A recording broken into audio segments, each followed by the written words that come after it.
செய்ய போறேன். அது எப்படி செய்யறேன் அப்படின்றது தான் வீடியோவை. அந்த வீடியோக்குள்ள போகலாம். மக்கூர்னு எடுத்திருக்கேன், ஒரு 150 பச்சை பட்டாணி எடுத்திருக்கேன், ஒரு 2 பெரிய வெங்காயம், 2 பச்சை மிளகாய் எடுத்திருக்கேன், கொஞ்சமா பீன்ஸு, 2 கேரட்டு, ஒரு குடமிளகாய், 2 தக்காளி, அதுக்கப்புறம் கொத்தமல்லி தழை, கருவேப்பிலை, வெங்காயத்தாள் கிடைக்கலன்னா பரவாயில்ல விட்டுருங்க. இங்கே இருந்ததுனால நான் வாங்கி போட்டு செய்கிறேன். தனி மிளகாத்தூள், கேசரி மிளகாத்தூள், டொமேட்டோ சாஸு, கடலை எண்ணெய், அப்புறம் உப்பு, பரம், இஞ்சி பூண்டு பேஸ்ட்டு, இதை வச்சு தான் நம்ம செய்ய போகிறோம். முதல்ல வந்து மக்ரூனியை வேக வச்சுக்கலாம். வாங்க. அடுப்பை பற்ற வச்சுட்டு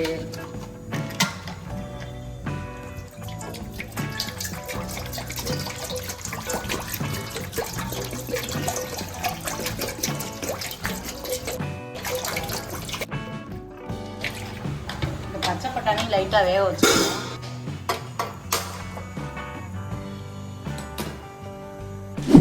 உப்பு போட்டுக்கணும். தண்ணியில் கொஞ்சம் எண்ணெய் ஊற்றிக்கணும், ஏன்னா அது அப்படியே ஒட்டாமல் நல்லா வேகும். நல்லா உப்பும் எண்ணெயும் நல்லா தண்ணியில் கலந்து விட்டுட்டு இப்போ நம்ம அந்த மக்ரூனியை அதில் போட்டுடலாம்.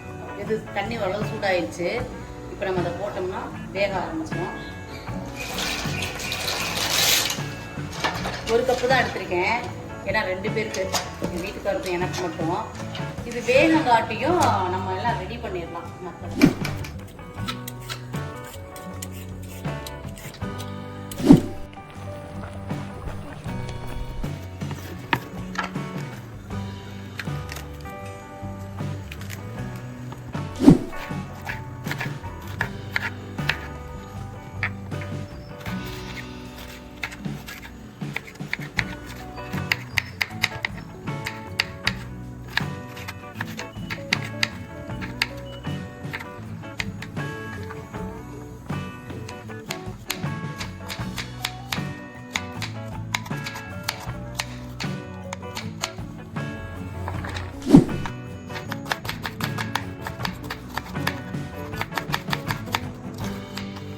வந்து வெங்காயத்தை அரைக்கலாம் வேணாம், நம்ம அப்படியே வெட்டி தான் போடணும்.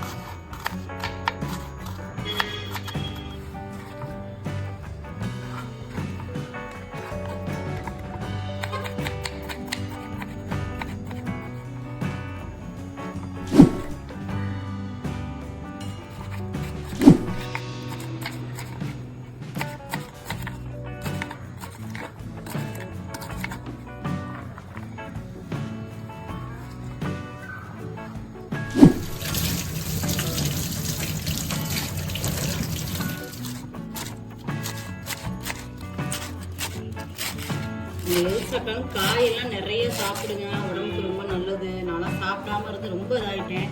இப்போதான் காயெல்லாம் நிறைய சாப்பிட ஆரம்பிச்சிருக்கேன். குழந்தைங்கள மிரட்டினாவது காய் சாப்பிட வச்சுருங்க. நீங்கள் சின்ன பிள்ளையிலே கொடுத்து பழகலனாக்கா பெருசாகி சாப்பிடாதுங்க பிள்ளைங்க.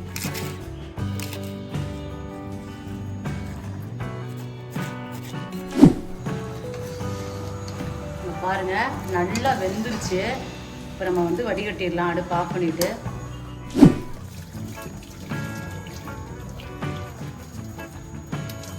பச்சை தண்ணி ஊற்றிக்கோங்க.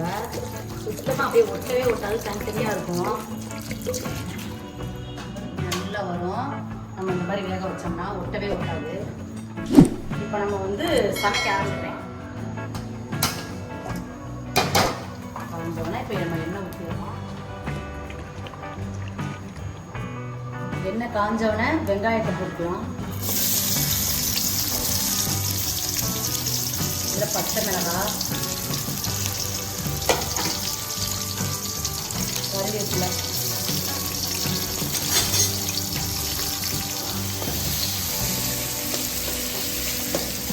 எடுத்து போட்டுக்குவோம்.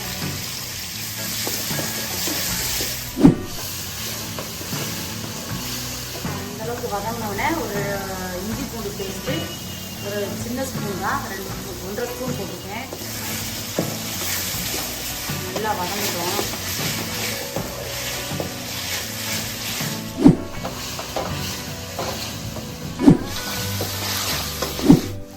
வெட்டி வச்ச தக்காளியை போட்டுக்குவோம்.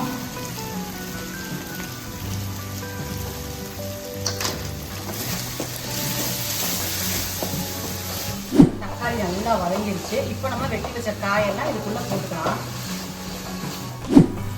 பீன்ஸு, கேரட்டு, குடமிளகாய்,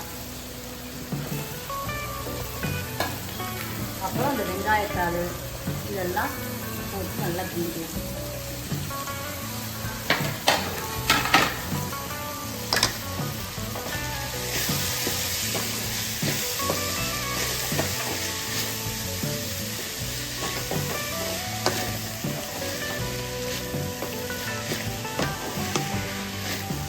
நல்லா வதங்கணும்.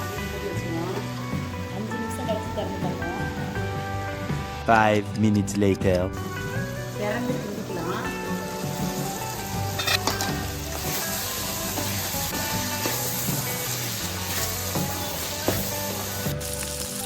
பச்சை பட்டாணியாக போட்டுக்கலாம்.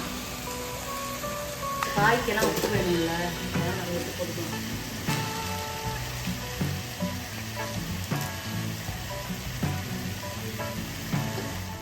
பாருங்க, இந்த அளவுக்கு வெந்ததுக்கு அப்புறம் நம்ம மிளகாய் பொடி சேர்த்துக்கலாம்.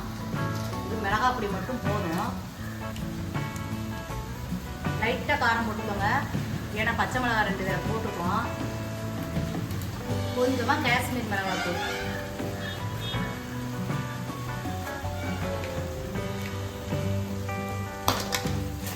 போட்டு நல்லா கிண்டி விட்டுட்டு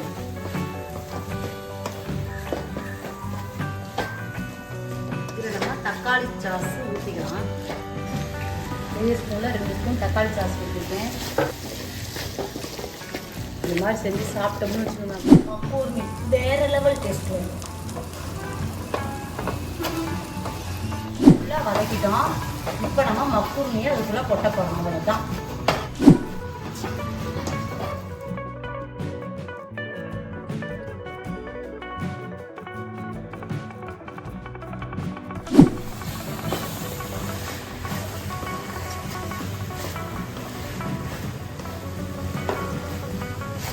அவ்வளோதாங்க, ரெடி ஆயிடுச்சுங்க. பெரியவங்க குழந்தைங்க எல்லாம் விரும்பி சாப்பிடலாம். அந்த மாதிரி செஞ்சால் மக்கூர்னி செம்ம டேஸ்ட்டில் இருக்கும். முதல்ல நான் டேஸ்ட் பண்ணி பார்க்கட்டா? டேஸ்ட் பண்ணி பார்க்குறதுக்கு முன்னாடி மல்லித்தலையை தூவிடலாம்.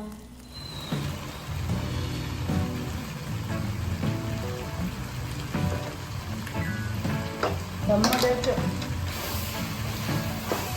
செஞ்சு சாப்பிட்டு பாருங்க, ரொம்ப பிடிக்கும்.